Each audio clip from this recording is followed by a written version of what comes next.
मेरा नाम है मोहित और आपका स्वागत है हमारे YouTube चैनल हिस्ट्री चैंपियन में। तो जैसा कि आप जानते हो, आपका जो पेपर होने वाला है principle of the micro economics, उससे संबंधित जितने महत्वपूर्ण पर्सन है सारे के सारे मैं आपको पढ़ाने वाला हूं। उसका जो अगला महत्वपूर्ण पर्सन होता है आपके सामने, पूर्ण उपयोगिता की मान्यताएं एवं विशेषताएं बताइए तथा अल्पकाल व दीर्घकाल में मूल्यों एवं उत्पादन निर्धारण की प्रक्रिया को समझाइए। मतलब पूर्ण उपयोगिता क्या होती है, उसकी मान्यताओं के बारे में बताइए, विशेषताएं क्या क्या होती है उसके बारे में बताइए, और अल्पकाल व दीर्घकाल में मूल्यों एवं उत्पादन निर्धारण की क्या प्रक्रिया होती है उसके बारे में विस्तार से बताइए। दो प्रश्न आपके सामने, पूर्ण उपयोगिता की मान्यता व विशेषताएं तथा अल्पकाल व दीर्घकाल में मूल्यों के उत्पादन व निर्धारण की क्या प्रक्रिया होती है। दो प्रश्न है, दोनों के दोनों प्रश्न को यहीं पर रिवाइज कर लेंगे आपके सामने। बस आपको क्या करना है, वीडियो को पूरा देखना है, चैनल को सब्सक्राइब कर देना है और अपने दोस्तों को जरूर से शेयर कर देना है। चैनल को सब्सक्राइब करोगे, ये पीडीएफ फ्री में आपको हमारे टेलीग्राम चैनल पे मिल जाएगी। समझ में आ गया आपके सामने? हमारे टेलीग्राम चैनल पे फ्री में पीडीएफ देखने को मिल जाएगी। डिस्क्रिप्शन में लिंक दे रहा हूं टेलीग्राम का, वहां पर क्लिक करोगे तो वहां पर आपके सामने सर्च वाला ऑप्शन देखने को मिलेगा। फाइल वाले सेक्शन में जाओगे, ऊपर जाकर सर्च कर लेना इकोनॉमिक्स। क्या सर्च करना आपको? इकोनॉमिक्स सर्च करना है, इकोनॉमिक्स। जैसे सर्च करोगे फ्री में आपको ये पीडीएफ देखने को मिल जाएगी और वहां से जाकर पढ़ लेना, इस पीडीएफ को रिवीजन कर लेना। साथ के साथ सारा का सारा सिलेबस मैंने रिवाइज करा रखा है। डिस्क्रिप्शन में प्लेलिस्ट का लिंक दे रहा हूं, बाकी वीडियो देखना चाहो वहां से जाकर देख सकते हो। समझ में आ गया आपको अच्छे से? और अगर फ्लिपकार्ट और मंत्रा से कोई प्रोडक्ट खरीदना चाहते हो तो व्यू प्रोडक्ट वाले ऑप्शन पे क्लिक करके क्या कर सकते हो, कोई भी प्रोडक्ट है उसको खरीद सकते हो।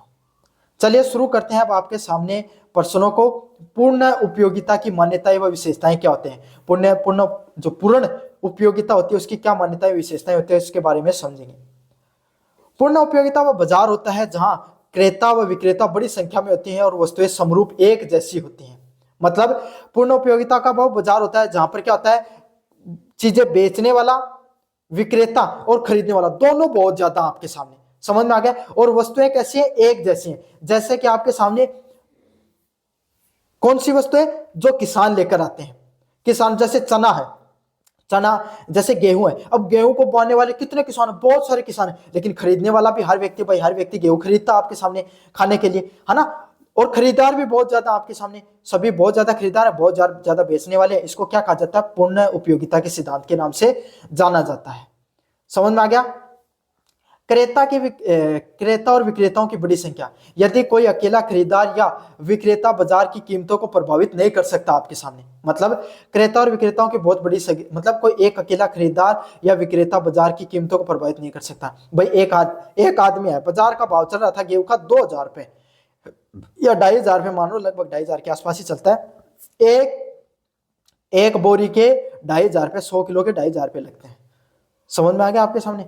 एक आदमी है, भाई मैं तो मेरे ना गेहूं 3000 रुपए के हिसाब से बेचूंगा, तो क्या हो गया, कोई फर्क नहीं पड़ा। सबने क्या कहा, रहने दे, तेरे गेहूं भी ऐसे हैं, उस रामलाल के गेहूं भी वैसे हैं, उसके खरीद लूंगा 2500 रुपए, 500 बचेंगे एक बोरी के हिसाब से। समझ में आ गया? तो अब बेचारे को क्या करना पड़ा, आर के उसको भी एक दिन बैठा रहा, 2 दिन बैठा रहा, 3 दिन बैठा रहा, और उसको लास्ट में 2500 रुपए के हिसाब से उसको बेचने पड़े।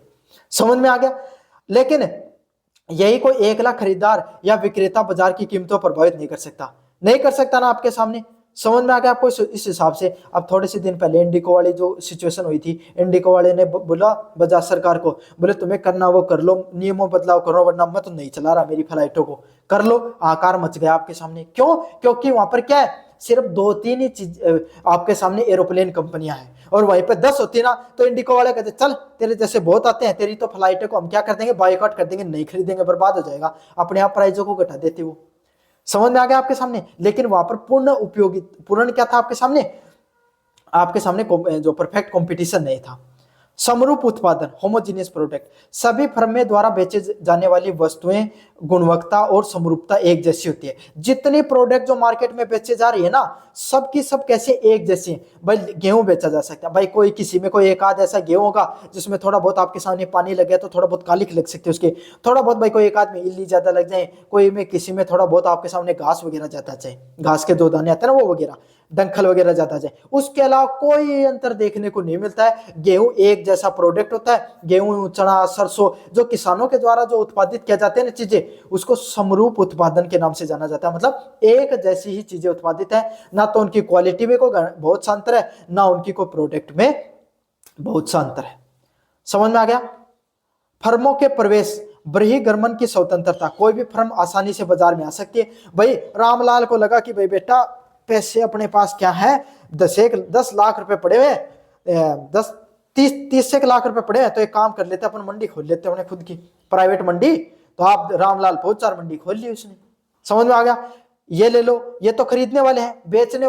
बेचने वाले ने क्या सोचा कि भाई इस बार अपना खेत पड़ा हुआ है श्यामलाल, मैं तो बा नहीं रहा, तू उगा ले, तो उसने उगाना शुरू कर दिया। तो कोई भी व्यक्ति आसानी से चीजों को उत्पादित कर सकता है, कोई भी आसानी से खरीद सकता है। तो इसलिए क्या हो सकता है, फर्मों का जो प्रवेश व बहिर्गमन है वो आसानी से हो सकता है। तो क्या होता है, आपके सामने बाजार में चीजें वो आसानी से नए लोग आते हैं, तो इतना कंपटीशन रहता नहीं है। पूर्ण ज्ञान, परफेक्ट नॉलेज, विक्रेताओं क्रेताओं में बाजार की कीमत व गुणवत्ताओं का पूर्ण ज्ञान होता है, और सबको पता है, खरीदने वाले को पता है कि भाई 2,500 रुपए के हिसाब से गेहूं चल रहे हैं, और बेचने वाले को भी पता है कि भाई इतना ही कीमत मिलेगी आपको। समझ में आ गया? तो विक्रेता, और भाई काफी बार क्या होता है, भाई आप कोई प्रोडक्ट खरीदने जाते हो बाजार में, अगर आपको कीमत का नहीं पता तो आपको ज्यादा रुपए में बेच देते हैं, है ना, आप बार्गेनिंग नहीं करते हो। तो यही है, इस जो पूर्ण, जो आपके सामने परफेक्ट कंपटीशन में यही होता है, विक्रेता और क्रेताओं को बाजार की कीमतों का पूर्ण ज्ञान होता है। इससे क्या होता है, आपके सामने बाजार की कीमतें वो आसानी से बदली जा सकती हैं।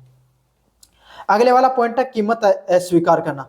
फर्म कीमतें तय नहीं कर सकती हैं, बल्कि बाजार द्वारा कीमतों को स्वीकार किया जा सकता है। मतलब कोई भी आपके सामने जो फर्म होती है ना, वो कीमत तय नहीं करती है, बल्कि बाजार क्या करता है, कीमतों को तय करता है। भाई कोई आज तक कोई किसान को ये बोलते तय किया कि भाई मैं 2700 के हिसाब से गेहूं बेचूंगा, बेच लेना, खरीद लेना तो ले लेना, नहीं होता ना ऐसा। बाजार में जितनी प्राइस होगी उसी के हिसाब से चलेगा। ये चीजें बुरी लग सकती हैं, आप में से काफी विद्यार्थियों बुरी लग सकती हैं, सर ने ऐसा क्यों बोला, लेकिन देखो जो वास्तविकता है वो वास्तविकता है। अब उसमें क्या किया जा सकता है, समझ में आया? जिस दिन किसान के हाथों में वो ताकत आ जाएगी कि वो अपनी कीमतों को तय कर पाएगा, उस दिन वो भी खूब पैसे कमा पाएगा। अल्पकाल में संतुलन, अल्पकाल में फर्मों को सामान्य लाभ। अब आप अल्पकाल में संतुलन समझेंगे भाई, अल्पकाल में जो कोई भी फर्म होती है उसका सामान्य लाभ, असामान्य लाभ व हानि हो सकती है। फर्म का संतुलन वह होता है जहां पर सीमांत लागत व सीमांत राजस्व के बराबर हो गया। मतलब जितना पैसा लगाया उतना आपके सामने आ गया या उससे ज्यादा आया। संतुलन तो तब होगा, संतुलन कब होगा भाई, जितना लगाया उतना ही आ गया आपके सामने। प्रॉफिट कब होगा, जब ज्यादा आ जाएगा। लॉस कब होगा, जब कम आ जाएगा। लेकिन जब जितना पैसा आपने 10,000 रुपये लगाया, 10,000 रुपये के आपने क्या की, 10,000 रुपये के आपने खर्च किए थे मूंगफली उगाने पर, मूंगफली अच्छी नहीं हुई, आपके सामने 10,000 रुपये की हुई, तो आपने क्या, अल्पकाल में आपको संतुलन हो गया, जितना प्रोडक्शन, जितना आपने पैसा खर्च किया उतना ही आपके सामने उत्पादन भी देखने को मिला। अगले वाला पॉइंट है दीर्घकाल में संतुलन। दीर्घकाल में फर्मों के प्रवेश से बहिर्गमन की स्वतंत्रता के कारण सभी फर्म केवल सामान्य लाभ, नॉर्मल प्रॉफिट ही अर्जित कर पाती है। मतलब जो दीर्घकाल, लंबे समय में क्या होता है, अलग अलग जो फर्म आ जाती हैं भाई, अलग अलग कंपनियां हैं वो आ जाती हैं पैसे कमाने के लिए, तो क्या हो जाता है, सभी फर्म केवल सामान्य लाभ ही अर्जित कर पाते हैं। सामान्य लाभ क्या हो पाया, पहले भाई 2 कंपनियां थी आपके सामने, सभी आपके सामने आराम से पैसे कमाते थे। अब क्या हो गया, 10 कंपनियां आ गई, है ना, तो अब क्या होगा, 10 कंपनियों में के लोगों के पास ज्यादा ऑप्शन हो गए चीजों खरीदने के, तो अब क्या हो गया, उनका थोड़ा लाभ घट गया, मतलब जितना होना चाहिए था उतना हो रहा है। तो यही आपके सामने, इसको क्या कहा जाता है, नॉर्मल प्रॉफिट के नाम से जाना जाता है। शर्त की बात करें आपके सामने, दीर्घकाल में संतुलन वह होता है जहां पे LMC long term marginal cost, long term average cost के बराबर होती है आपके सामने। मतलब लॉन्ग टर्म में जितना पैसा लगाया उतना आ गया, उसको क्या कहा जाता है आपके सामने, दीर्घकाल के संतुलन के नाम से जाना जाता है। असामान्य लाभ, असामान्य लाभ को कमाने वाली फर्मों को देखकर नई फर्में प्रवेश कर जाती हैं, जिससे कीमत कम हो जाती है और लाभ भी सामान्य हो जाता है। मतलब असामान्य, कोई कंपनियों को लगता है कि ओहो पता नहीं कितनी कमाई हो रही है। भाई आपके ऐसे नहीं, तो गांव में आपने कोई दुकान खोली और आपकी दुकान ठीक ठाक चल गई, तो गांव में क्या हो जाए, ऐसे हो जाएगी, और ये तो बहुत पैसे कमाने लगे, अपन भी खोल लेते हैं इसके बराबर में। होता ना ऐसा, 2 दुकानें और खोल देंगे, ना तो उसकी चलने देंगे ना अपनी कमाई करेंगे। भारत में ये बहुत बड़ी समस्या है। हमारे अंदर एक सबसे बड़ी कमी है कि हम अपने दिमाग का उपयोग नहीं करना चाहते, कि मेरे अंदर क्या स्किल है, मैं क्या डिफरेंट कर ना, हम मानने वाले, मेरे पड़ोसी क्या कर, रामलाल का बेटा कर रहा है, मेरा बेटा भी वही करेगा। क्यों, आपका बेटा, आपके बेटे की इतनी हाइट है क्या, आपके बेटे में वही गुण है क्या? नहीं है। हर बच्चा, हर व्यक्ति, हर इंसान में अलग स्किल होती है। खुद को पहचानो, जो आप में काम करने की क्षमता होती है वो करो, आप और ज्यादा लाभ कमाओगे। यही बाजार में है, श्यामलाल की दुकान चल गई, मेरी भी चल गई। अरे श्यामलाल को उस चीज का नॉलेज था, उसने उसकी किस्मत मान लो, उसने पैसे अच्छे से लगाए, दिन रात मेहनत की, हो सकता है आप में उसकी उस काम करने की नॉलेज ही ना हो। अपने मेहनत ही करने की उतनी हिम्मत नहीं, उसमें पता नहीं कितना काम लगता है। हमारे भारत में यही कमी है, हमारे देश में सबसे बड़ी देखो कमी, इसको चाहे स्वीकार करो या नहीं करो, हम कॉपी बहुत करते हैं चीजों को। कॉपी, इन्वेंशन पे हमारा कोई ध्यान नहीं है, बस कॉपी कर लो, सामने वाला कर रहा वही अपने आप कर लो। इन्वेंशन करोगे तभी ज्यादा पैसा कमा पाओगे, तभी सबसे ज्यादा पैसा है। जितना जो बंदा ना, जो इंसान जीवन में जितना इन्वेट क्रिएटिव होगा, जितना इन्वेंशन करेगा, उतना ज्यादा पैसा कमाएगा। दूसरों को कॉपी करके थोड़े दिन चल पाता है इंसान। समझ में आ गया? तो ये था पूर्ण उपयोगिता का सिद्धांत, बहुत महत्वपूर्ण प्रश्न है, देखने को मिलेगा, पहले बता देता हूं। और अल्पकाल व दीर्घ काल में मूल्यों के व उत्पादन निर्धारण करने की प्रक्रिया के बारे में मैंने विस्तार से पढ़ा। कैसा लगा वीडियो जोर से बताना, चैनल को जोर से सब्सक्राइब कर देना। धन्यवाद।